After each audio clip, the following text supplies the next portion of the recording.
Is the honeymoon phase already over between AEW and CM Punk? It's This Week in Regret.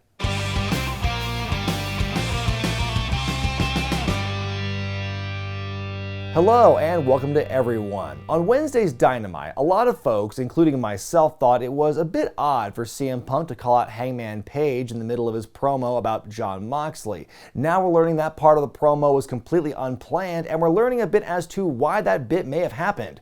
According to a report by Fightful, there's trouble in paradise as the AEW champion has allegedly been showing displeasure in how things are going there. There's even been talk that he wasn't going to show up at this week's event and that he's threatened to quit the company in the recent past. Part of this animosity apparently goes back to the build toward Full Gear, when Hangman Page apparently made a subtle inside reference to Punk during a promo that was not planned, and Punk's comment on Wednesday was considered a receipt. Well, no locker room in wrestling is free of drama, and that sounds like what this is here, only the stakes are really high given who's involved with this. I think what Punk did to Hangman there was not only unprofessional, but also it was an unwinnable situation for Page. Very unfair. Nothing he could have done in that moment would have been good for him or for the show in general, unfortunately. If Punk said that comment on Wednesday in response to what Hangman said months ago, and if Hangman's comment was a response to Punk allegedly wanting Colt Cabana pushed out of the company when he got there, then I can understand why the locker room wants to galvanize around Hangman and Colt right now.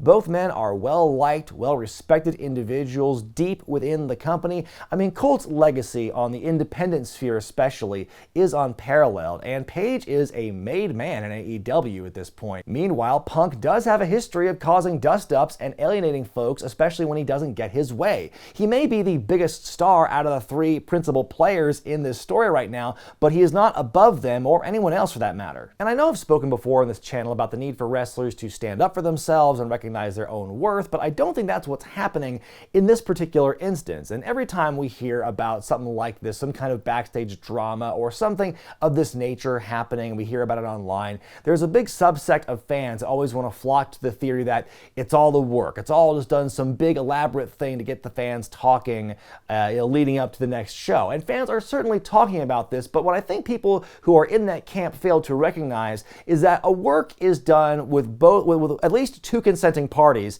in the mix, and also the work is designed to make everyone look good in the end. Do you think everyone's going to look good at the end of this spat? I don't think so. Of course, one of the big parts of this story is the fact that the title unification match between CM Punk and Jon Moxley has been moved up from the All Out pay-per-view to next week on Dynamite. And of course, lots of speculation has been swirling as to the nature of them moving the match up, why it happened, what the outcome could be.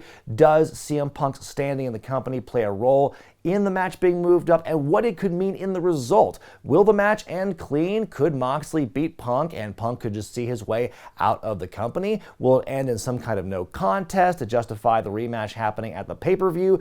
Could maybe we see a return of MJF? I think there's a lot of different ways next week's championship match could go. I've heard just about every theory there is. I'm not going to give credit or discredit any of them right now. I just think that right now a lot of people are talking about this, whether it's a work or not. So as dumb as the drama is, and as bad as Punk looks in what this story has developed into, it certainly has a lot of people talking, and I think a lot of people are going to be tuning in with great interest next Wednesday to see what exactly happens. In other news, WWE's made a huge announcement as it pertains to the future of their talent development and their global brand. The company announced on Thursday that NXT Europe will launch in 2023 as a way to, quote, reimagine the brand and talent pipeline with an emphasis on the greater Europe area.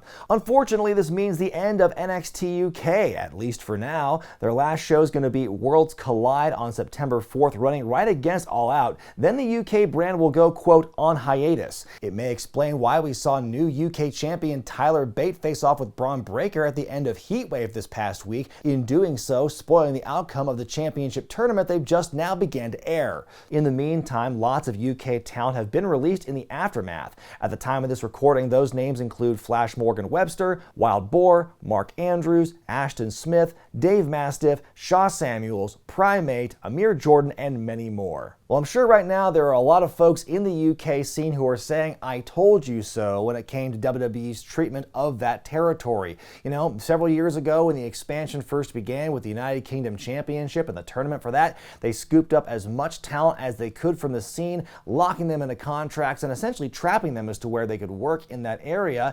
And in doing so, doing a lot of damage to the UK indie scene, which was thriving at that time. And now WWE seemingly packing up and getting away from the UK brand, and in doing so they probably left a big crater into the whole scene in that territory. Because even though the wrestling itself was great on the UK brand, the promotion for that show was not, especially once the pandemic took effect. I certainly hope that the wrestlers involved can bounce back and help kind of reinvigorate the UK territory. I hope everyone can get back on their feet and that the area can bounce back better than before. As for the NXT Europe plan, it certainly lines up with what we've heard for so long about Triple H's plans for global expansion. We've heard rumors about NXT India and NXT Japan, lol, for a very long time, and that hasn't come to fruition yet, but maybe the NXT Europe plan, if that does well, maybe that will justify them expanding broader. But let's certainly hope that the NXT Europe brand goes a lot more smoothly and is treated a lot better than the NXT UK brand, because if what they did to one specific territory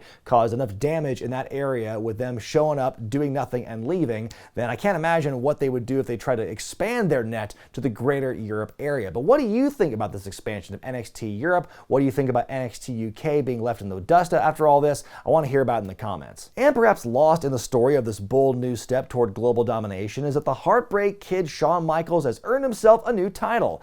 HBK, once a symbol of anti-authority attitude in the WWF, has now been promoted to the Vice President of Talent Development Creative. Congrats to Shawn and keep up the good work on NXT 2.0. Last year, the NWA made waves with their all-women's pay-per-view produced by Mickie James called Empowerrr. As for when the next one's happening, who knows? That's what we're hearing from NWA owner Billy Corgan this week. In an interview with NBC Sports ahead of the NWA 74 pay-per-view, Corgan was asked about the future of the women's show, to which he said, quote, "There's a paucity of female talent available on the open market because there's such demand now for female talent both with WWE and AEW. There just isn't enough free agent talent available that can work at the television level," end quote. But he added they will definitely run Empowerrr again, hopefully as early as next year. I can sort of understand Corgan's rationale for not wanting to run the show 2 years in a row. I don't necessarily agree with this comment about not enough female talent ready, who are TV ready, who are unsigned. A lot of the women who worked last year's Empowerrr show are in the same boat now as they were last year. But then, of course, there was the big AEW influence on that show, and Corgan mentioned in the interview how he had to beg to get that show to run. Tony Khan mentioned how much work he did to help produce that show and get the women for the show. So maybe Corgan just doesn't want to beg Tony Khan again this year for talent. And also, it's worth pointing out that show only did 3,500 buys on Fight TV, so not exactly a booming financial success was the show. I can understand why Corgan might seem a bit gun-shy doing it 2 years in a row. I certainly hope we see that show come back. I, for one, enjoyed last year's iteration. I would love to see more of what they can do with the Empowerrr brand, but the NWA simply does not seem ready right now. What do you think about the future of Empowerrr? Do you want to see it come back? I want to hear in the comment section below. By the way, the NWA 74 pay-per-view, the two-night event, takes place this weekend. Time now for my favorite thing in wrestling this week. Now, when this storyline began after WrestleMania this year, it felt kinda cringe. And as it went on, I know a lot of fans were praying for its demise and the ending of the storyline. But they have kept going with it, and I think things have turned a corner after seeing what happened this past week on Raw with Ezekiel and his extended family. After Zeke was written off with a Kevin Owens beatdown, WWE published this amazing picture of him laying in a hospital bed, still in full gear by the way, while the rest of his family gathers around him, both young and old. Quite the Nutty Professor moment here. I have to wonder where they can go from here, but this level of commitment to the bit is just the best. I'm certainly now a fan of this storyline. Well, that's going to do it for This Week in Regret, folks. Thank you so much for watching or listening if you're on SoundCloud or Podcast Addict. Quick reminder, there will not be an episode of This Week in Regret next Friday, as I'll be in the middle of a big old move, but you will see a return to the series 2 weeks from now. Until then, folks, I'm Brian Zane, and I'll see you next time.